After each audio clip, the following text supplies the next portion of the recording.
I look at the role of the sheriff or chief or any head of any organization is to be the chief cheerleader for that organization. You should be singing the praises of your people, and if you don't have praises to sing, then you need to do some self-reflection of what am I leading, or what am I teaching these people if I don't have praises to sing of them, because they all do a magnificent job.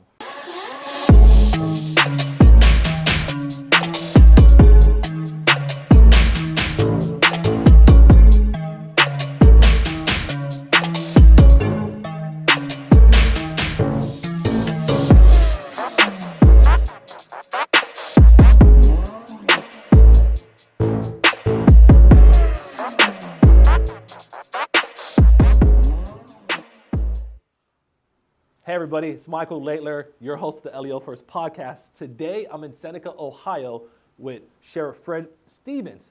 Now, Fred Stevens, he's been in law enforcement for a little bit of time, 33 years in law enforcement plus another 11 years in the Army. So for all the veterans out there, he is an Army guy. I'm not an Army person myself. However, I do appreciate all the services and things you've been able to come and do. Today, like every other podcast, we're here to learn about Mr. Stevens over here, Fred Stevens. What has he been able to do in leadership, but also how's that blending with the family and things he have going on? You guys know one of the things we always try to do in the podcast is try to humanize the badge and let people know that at the end of the day, we're people.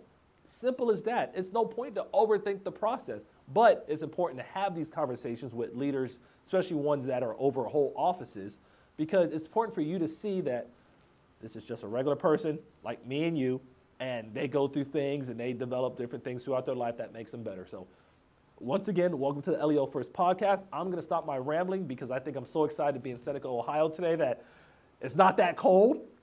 It's only in like the 40s or 50s, and you guys know I'm from Texas originally. Well, I'm from Miami originally, but I live in Texas, and anything under 50, we're usually like we're not coming outside. So I can come outside easily. All I have to do is have this jacket, shirt, and pants on, and it's actually not that bad. I might have to come back again. Not when it's snowing or cold, but I'd have to come back because it's not freezing as I thought. So, Fred, tell us about you. What makes you who you are today? And you can take it from any aspect. Well, thank you for coming to Seneca County, Ohio, and putting on the presentations. You are fortunate. Our first date, we had to cancel out on the location that we had. Otherwise, he would have been in negative temperatures down here, and we had some snow alert levels going on. So, very, very grateful for you coming in February for us. So, like you said, I have about a total of almost 38 years public service. And I say public service because I started out at 17 going into the Army right out of high school. I graduated when I was 17, spent my birthday at basic training in Fort Benning, Georgia. That's a birthday, yes. Yeah. And in August, so Georgia in August. So if somebody from Ohio that's used to the four seasons, and we don't get that kind of humidity and heat. But no, so my whole career has been about public service, and that's driven me, I think, to succeed. The Army gave me my core values, my leadership skills, and then I carried it on into the police field. I started in Tiffin, Ohio, which is the main city in Seneca County, the largest city in Seneca County. My career back in 1993 as a patrolman. 93. And then worked my ways up through the rank, and eventually became chief there in 2012, and did 8.5 years as chief, and then ran for sheriff in 2020 and was elected in 2021. So I started out here at the sheriff's office January 1st, 2021. Man, in 93, what was I thinking? Where was I at? It's actually where it was that beginning phase of me really believing in law enforcement and wanting to get into it because we started having the O.J. Simpson trial, all the stuff going on in California. So for me, I was just like, I just want to be in law enforcement. I mean, what I told myself early on, and I'd never been able to accomplish this, and I won't at this point, I wanted to be a homicide detective in L.A., whether it was L.A. County Sheriff's Office or the PD. After seeing the O.J. Simpson trial, I was like, you know what? I just have to get on the scene. I just want to go investigate murders. Come to find out, that's not that exciting. Especially looking at dead bodies and looking at different things. Like that's nothing that is very good for mental health. And that's kind of one of the reasons why I'm here. I talked about self-awareness, talking about leadership. So in your 38 years of public service, where have you seen this industry come, especially in the mental wellness side? Because I know that's been a big trend over the last 2 to 3 years, but obviously 38 years, I have 19 in this year. Where have you seen like that trend change? So over the 3 decades I've spent in law enforcement, I've actually seen it progress. As we started out our careers, you would handle calls and then you just move on to the next call. And those critical incident calls, whether it was, a serious injury accident or a fatality accident, or if it was a fire and people had died in the fire and you could hear the screamings, if it was the infant that you're trying to give CPR to, any type of those type of calls, you just sucked it up, pushed it down, moved on, Charlie Mike to the next call, and continued your shift and deal with it maybe later, maybe in your retirement. That's what we were kind of all taught, that's kind of we were all told, and you did the choir practice, you did all the other stuff. And then now, over the years, at least in the last decade or more, you see the statistics that we learned today in your presentation, but we all knew in the back of our minds about the high suicide rates, the high divorce rates in our profession, corrections, dispatch, law enforcement, criminal justice in general. And the wellness part, I think we're a little ahead of the curve here, at least in my last agency and here, when I was chief, really focused on the officer wellness and dispatcher wellness there. That's all I had to deal with there, and I had a few civilian staff. Here, we have corrections. They're seeing it every day, even more so sometimes I think than our road deputies who get those, dog nuisance calls or whatever. Those aren't really critical incidents, but they're dealing with, the ones that aren't able to be out in society every day, every shift that they come in. So I think it's even more crucial for on the correction side. I know that's part of your background as well. So I've seen it change over the 3 decades, but more so in the last decade, to where that is the hot button topic should be of every executive, of every chief, every sheriff should be providing some type of wellness help to their staff. I know we all have EAP programs, but that's not always the best thing. And it has to start from the top down. If it doesn't start from the top down and they don't feel that you have a true interest in it, then it's just another program on the wall, or another saying on the wall, like your mission statement or your vision. If you don't believe it, if you don't walk the walk, if you don't talk that talk, then it's just another check, a box to check. And it's easy to bypass that kind of thing. Because you have we only talked about one aspect of your leadership role. We just talked about mental wellness, but what about budgets? What about calls for service? What about citizens complaining about this?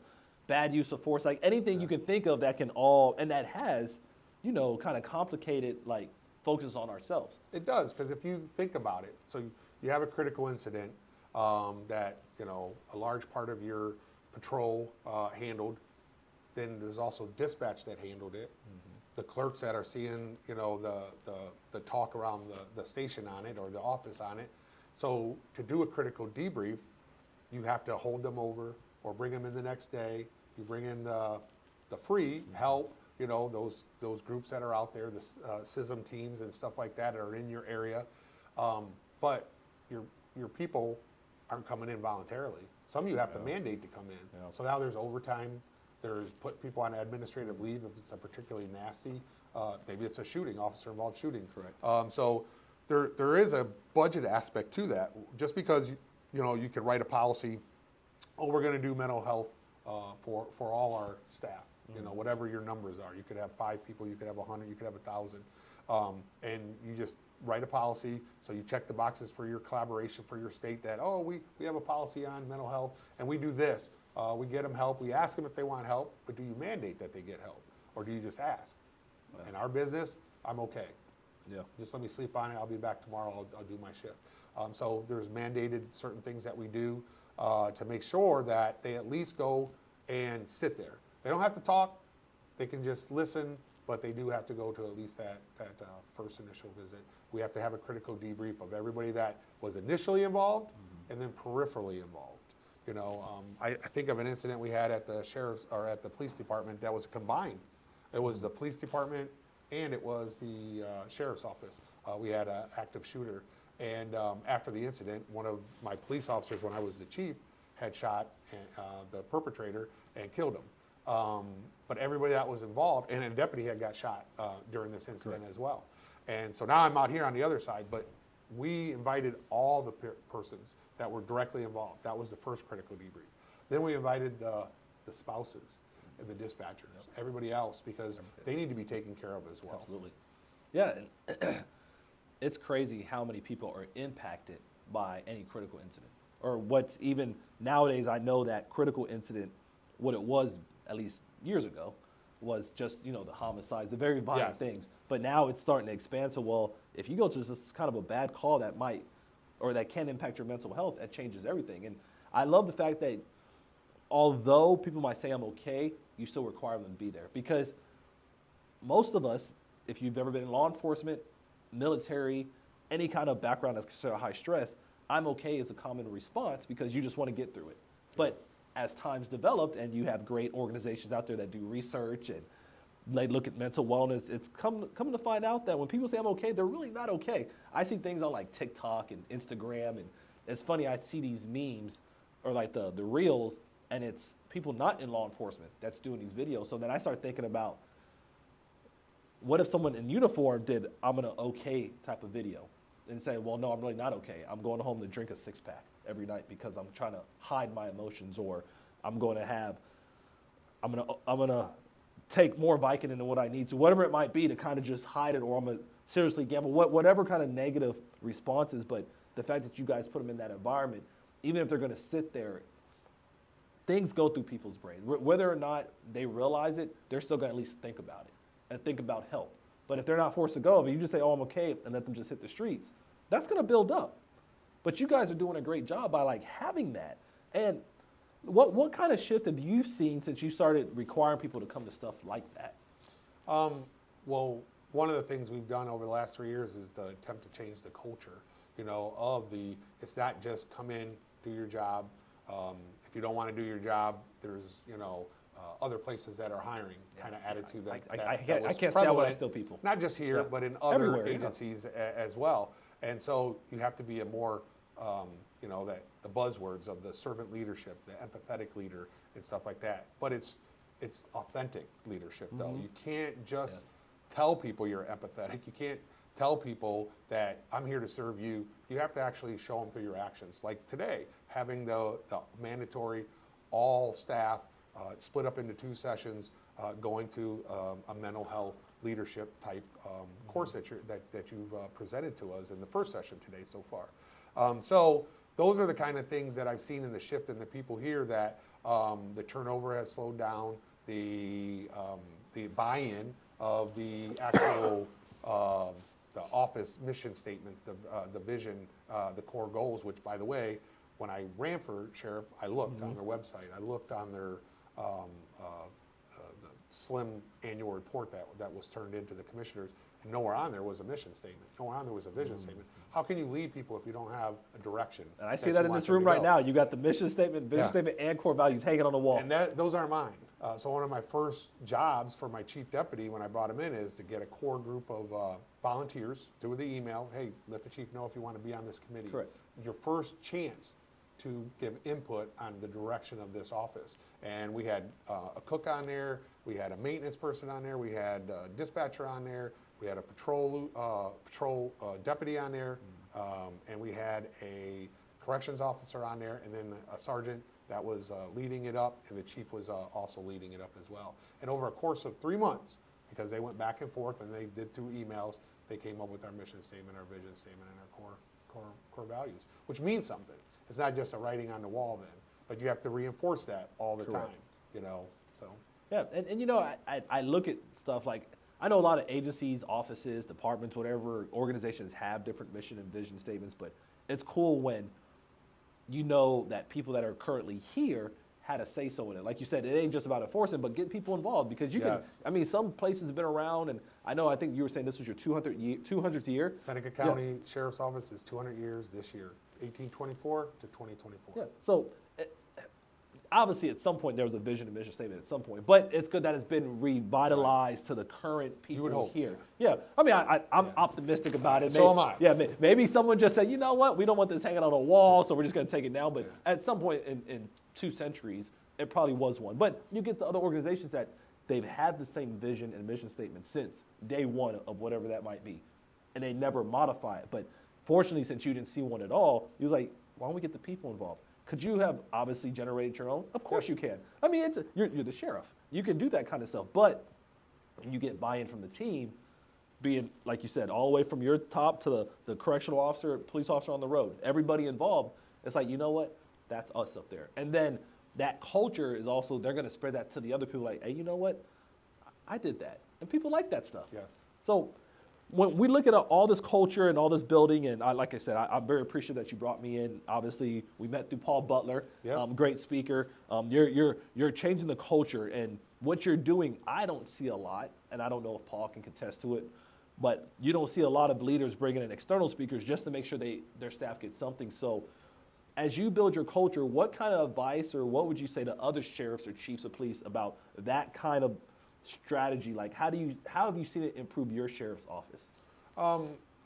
The biggest change I've seen is the relaxed working atmosphere that we have here. Everything was walking on pins and needles and glass. You know, was I going to be the next person yelled at or disciplined or terminated? Kind of attitudes that has gone. You know, you're in a good environment when you can walk out of your office or you're sitting at your desk and you hear people talking in the hallways, communicating, laughing. You know, go by the break room and people are joking, you know, with each other or whatever. We're in a profession that we are all adults. We know when to be serious out into the public eye. But when you're back here, you can let your guard down a little bit. You're supposed to be able to do that. Correct. I look at the role of the sheriff or chief or any head of any organization is to be the chief cheerleader for that organization. You should be singing the praises of your people. And if you don't have praises to sing, then you need to do some self-reflection of what am I leading or what am I teaching these people if I don't have praises to sing on them, because they all do a magnificent job every day of the year. And I mean everybody. You can't just recognize the road patrol every single time they save a baby or do something like that. There's good work being done by your maintenance people, by your cooks. We just last year I recognized the cooks for the 3 years that I've been here. You know, we passed every single federal inspection. We're a federal agency as well. We hold the ICE detainees. We've passed every federal inspection. We've passed every state inspection. For the first time, we were state compliant, you know, in over a decade. And their health inspections always passed, and with the minimal amount of equipment and broken down stuff that they had. So they all got office citations for that. And that was the first time that we have people that have been in that kitchen for 20 or 30 years. They said they've ever been recognized. You know, it's stuff like that, you know, going back there, saying hi to everybody, knowing all their names. You know, you may have 100 employees, but you know all their names. You know when they were on, you know, FMLA leave or whatever. Hey, how are you doing? Sending them text messages while they're on FMLA leave. Going to see them if they're in a local hospital, you know, and just showing them that you care. So the culture part of it comes, again, from the top down, but you got to have that buy-in, and the buy-in comes from you selling yourself, selling the agency, selling the vision, the mission statement that they came up with, that you had a little bit of help with putting those committees together, but then you back off and let the people be the people. You know, you got great leaders leading without rank. We've talked about that. We've talked about, and one of the things I've said on day one, we brought Paul Butler in, national speaker, you know, changing culture stuff. On day one, when I swore everybody in, and I mean everybody, most sheriffs don't swear in the non-sworn people. Yeah, I want everybody to be on the team. We're all on a level playing field. So I swore in the cooks and the maintenance and the dispatchers and the correction officers that are non-sworn as civilian deputies. Non-sworn was sworn in that way, but it says right on there, and I make fun of it after we swear them in, right underneath, in front of these flags, whatever, invite their families in when they're hired, the new hires and stuff. But it says right on their thing, can't carry a gun, can't make arrests. Sorry, can't let you do that. Yeah. But they're part of the team. It's an official document. It gets filed with our clerk of courts. Correct. So it tells them how important that I feel that their position is and this organization feels, because these chairs are going to change. I'm not going to be sheriff, you know, in another term or so. And so the next sheriff coming in, I want them to understand that, you know, you're part of this family, you're part of this team. And when you talked about, you know, that educational part or that feeling a part of an organization instead of just being a number or logging in and logging out of your shifts, it goes a long way when you have that walking around, management by walking around kind of philosophy. I read all the books. You got to go outside of your agency. You got to bring in speakers that will talk about the tough stuff and not just about a specific, we can only have training for the road deputies, or when the dispatchers go to training, it's only the dispatchers, or the correction officers need to go to just mandatory training. I have too many people, it's going to bust my training budget or whatever. You got to figure out how to make it work and make everybody feel involved. Yeah, get creative. I mean, Get like creative. I said, like training like this, like we got creative. I mean, the standard that we usually go by, so we're gonna do an 8-hour training, Right. 2-day training, 3-day training, and we can only get 30 people in there, give or take. But why not try to get everybody just a little bit of a message? Correct. Like, we've already talked about how just having people after a critical incident, just putting them in the room, just to hear is part of the process. So same thing with different types of training, like you just bring people in. So before we get too far off and before we have to close out, you said a word, and when I hear this word, I always get excited, family. So how do you balance, especially being a sheriff? I mean, it's always easy for me to ask someone that's not at a higher leadership role for the organization to balance out. And I'm not saying it's easy for them to balance in general, but it's different levels. So how do you balance out as the top leader of an office? So I haven't always done the work-life balance thing. That's a new term to me, coming from the military side. And then starting late in law enforcement career. I was 24, 25 when I got out of the military, active duty military, and went into the reserves. But starting taking me a couple years to get a full-time law enforcement position, starting through corrections and stuff. So I always thought I was behind the 8 ball. So I had to do more than the next guy or the next girl. Because, any trainings they had, anything, and I was trying to raise a family at the same time. 4 kids, my wife, the yeoman work. I was on midnights or afternoons for 18 or 19 years of my career at Tiffin, and so the work-life balance was, and I stress it now, but I wasn't always a follower of it. But it's also a double-edged sword. So after that first year or the second year of bringing in that sheriff I talked to you about mental health and about suicide and having that work-life balance, whatever, we had I won't call it a rash, but we had a few resignations and stuff. People that said, you know what, that really resonated with me. I didn't plan on doing this for X amount of years, but I'm going to go do what I want to do, because of that work-life balance and stuff. So in a way, we're bringing these things for the mental health aspect of it, but in the same token, good for you. If this isn't what you truly isn't your passion, then I don't want you working with especially inmates. in this industry. I don't want you working at dispatch. I don't want you working, because if you're going to get overloaded and then you're going to have a breakdown, then you're not doing yourself any good. You're not doing the agency or the community any good. And one of the things I've always stressed and came up with back when I was a part-time village police chief is community first, department second, and unfortunately your employees third. And I don't mean that in a bad way when I tell them that, but you made an oath and you signed up to be in public service. So we have to put those other 2 things first. So yourself doesn't come first. And when you have that work-life balance, it's been tough. And I wouldn't be where I'm at today if I had probably practiced that, because I would have done more. So I have those regrets of not being able to do everything that I wanted to do, but there's also, my kids see that I did go to their things. Not as many as I probably could have, because you got to get some sleep before you go into 10-hour or 12-hour shifts. But I do stress that now, because it is important. This is a different generation. We talked about the generational gaps and stuff earlier today, and they are looking for that work-life balance. They are looking for that culture of family, and do they feel part of that? Is there not just I'm not just a number at that agency? So it's been difficult for me personally. Better for me now that when you're at the top, it's a little easier to have that balance and stuff, because I don't have the kids at home anymore. I can do more work than I need to, and then have some relaxation time and stuff. But it still is a balance throughout your whole career to get that in there.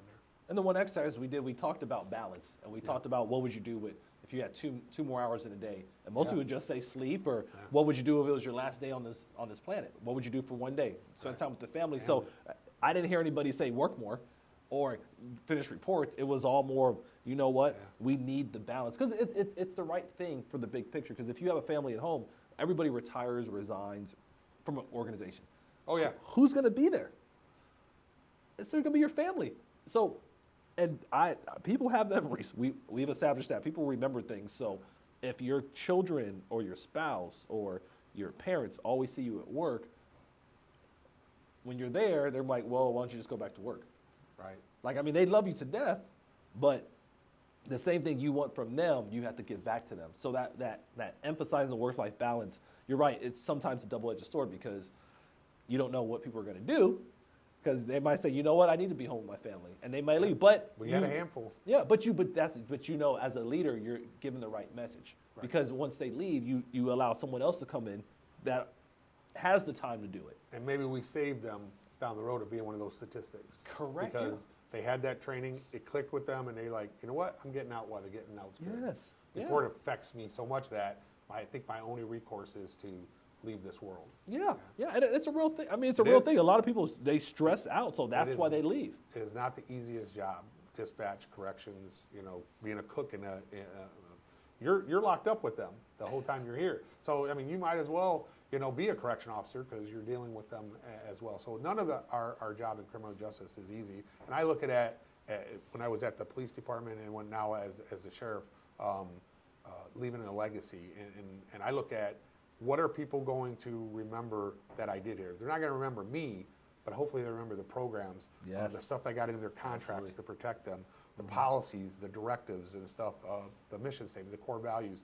And then I said this at the first session, over those 200 years, we're standing on the shoulders of the people that were before us, the men and women before us. And so we need to continue that so this agency, Seneca County, goes another 200 years. Correct. And by having programs like you put on today, I think it's a good start for us to be able to address those issues that were not talked about when we started our careers and stuff like that.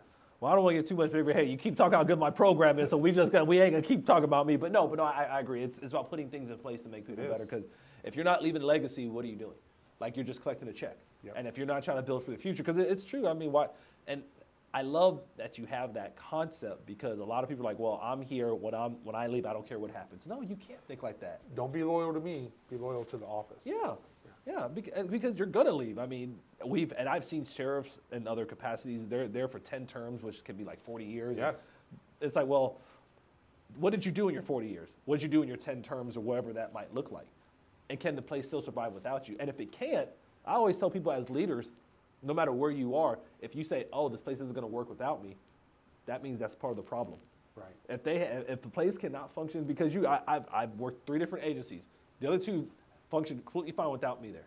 Not saying that I had a big role, but I never wanted to be that person that they relied on me so much that they couldn't be self-sufficient, because then they're looking to you for all the answers Right. versus making their own decisions. Correct. Yeah, you're not training, you're not helping anybody in their career if you're making all the decisions for everybody. And if you can't take a vacation because you're afraid that things are going to fall apart or whatever, then you need to do some self-reflection. Now, I do admit that first year, there was a lot of hours and there was a lot of stress and stuff like that. But we're at a point now where, we can go away for a conference. We can go away to a 10-day vacation or something, like me, my chief deputy, the captains, and know that the people that we're mentoring and we're coaching to come behind us, because we're going to be gone. Again, these are just seats that we're filling at the time, and then the next person up is going to have your spot. And you know what? If you're doing that or you're not doing it, your agency's still going to survive. But are they going to survive better if you leave those people better trained, or if you have to train them up for a year, and then your agency's going to suffer that year while this person learns the job or whatever? So you're right. We have to think about the next generations coming up into all the positions throughout your agency. Yeah, because in 200 years, you've had a few different people in that seat. Oh, yeah. You know, Yeah, I can show you the pictures in the hallways. Hey, trust me, whoever the first, if they were still here after 200 years, then I would be nervous. That's right. So I definitely don't want that person. So we know there's people that's going to have to fill the seats after. So, all right. Any final, actually, no, before I say that, where can people find you if they're looking to hear more about Fred Stevens in Seneca County? Yeah, so my email address is sheriff, and that's 1 R and 2 Fs. A lot of people misspell that. I misspelled it. And it, then it'll trust me. bounce back to your email. You're like, I thought he told me it was sheriff. So sheriff with 1 R and 2 Fs. This is all lowercase. Sheriff at SenecaCountyOhio.gov. Very easy. It's an email. And I answer all my emails. I answer all my phone calls. It may not be immediately, but I make sure that I get back with the constituents who are my bosses. In our organizational chart, if you look on our annual report on our website, you will see that the sheriff is listed just like, the deputy chief, or the chief deputy, and then the captains and the lieutenants and stuff, just like any organizational chart. But above that, I have a box that says residents of Seneca County, because I truly believe that we're here to serve our constituents. And now that I'm elected as chief, I was appointed, but I'm a sheriff, so I'm elected to an office, and the people that elected me are my bosses and stuff. So we have a website. Make sure it's Seneca County, Ohio. There is a Seneca County, New York. We kind of get their emails, and they kind of get our emails. And, wait, and people I can't fix this in the East Coast. How am I supposed to fix this? Exactly. So it's Seneca County, Ohio, and we have a sheriff's app as well. So if you're looking for him, reach out. LinkedIn as well. Yep, At least I know that's another thing. Obviously, but if you're looking for something specific to Seneca County, you have the website, the email address, and the app. So make sure you reach out to them. Any final words for the viewers? No, I'm just appreciative that we can bring these type of programs to our agency. It takes work. It takes effort to have these type of programs, to have that type of culture in your agency, but it's well worth it. It ends up paying dividends as the progress is being made in any of your agencies. So I'm proof of it. I've been doing this for 33 years in law enforcement, 2 different agencies now, actually 3. I took a broken village, small part-time position as a police chief there, part-time while I was still a sergeant at the city of Tiffin. Fixed that with these type of principles, and then carried that on to the city of Tiffin, and then that's what propelled me out here into the county to bring all that out to all the residents of Seneca County. So I know that it works. I know that these type of programs and the empathetic and the servant leadership works, because I've practiced it, and it has fulfilled a part of me that I wouldn't be in law enforcement. We talked about passion earlier, and I said that you have to be passionate, and if you're not, then you need to look at a different job. Right. So I'd said since day one when I started this career field that the day that I stopped having passion for my job, I need to get out of it. Correct. And now that I'm at the point where I can retire, then I need to retire. So if I'm not passionate. Yeah, and it's important to know that. And a lot of times you hear people say training, and they use it as kind of like a cliche word. Right. But actually executing and implementing programs, bringing people in, or just having development within your own staff, sending people out to training, whatever it might be, is extremely important. I know I try not to, since we're in the final words, I try not to bring up, but something you said and something we talked about last night was your deputy and your captain are all able to go to the training. Yes. So through leadership and development, most people can't let their 4th or 5th in charge just take over. So since through leadership training, since you actually have trained your staff, now you have that trust. So part of all the programs and the development is that, because that's the proof in the pudding, as people say. Like that's where it's at. So for all of you listening, whether you're in law enforcement, you're a relative law enforcement, you're thinking about law enforcement, you're a vendor, whatever it might be, training is just not a cliche. It's something that you can and should do often, consistently, and with a plan, because you may not see the fruits of training right away. We never do. But when something bad happens, we say, oh, it's a training issue. But over time, that training is going to build the culture that you're trying to achieve and accomplish. So as you go forward, make sure that when you review this video and you're like, well, what was the point? Leadership and training, it's quite simple. Everything rises and falls on leadership. Like John Maxwell, a quote I love to use, and it's true. If you're in a leadership role and you have the authority or the ability to bring people in, or just to have localized training for, let's say you have a great trainer at your department right now, or your office, bring them, let them do that. Think about things that are outside of the box, because people want that. We talked about millennials wanting that. People of all generations like training because it's important, and it's going to save you in the long run. So I appreciate everybody's time. I appreciate you watching this, me getting a chance to spend time with you, Fred, on this podcast, and obviously here in Seneca County. If you all need anything, you know how to reach him. You definitely know how to reach me if you're watching this. I appreciate you guys tuning in. If you have any questions, reach out. If not, be safe and have a great day.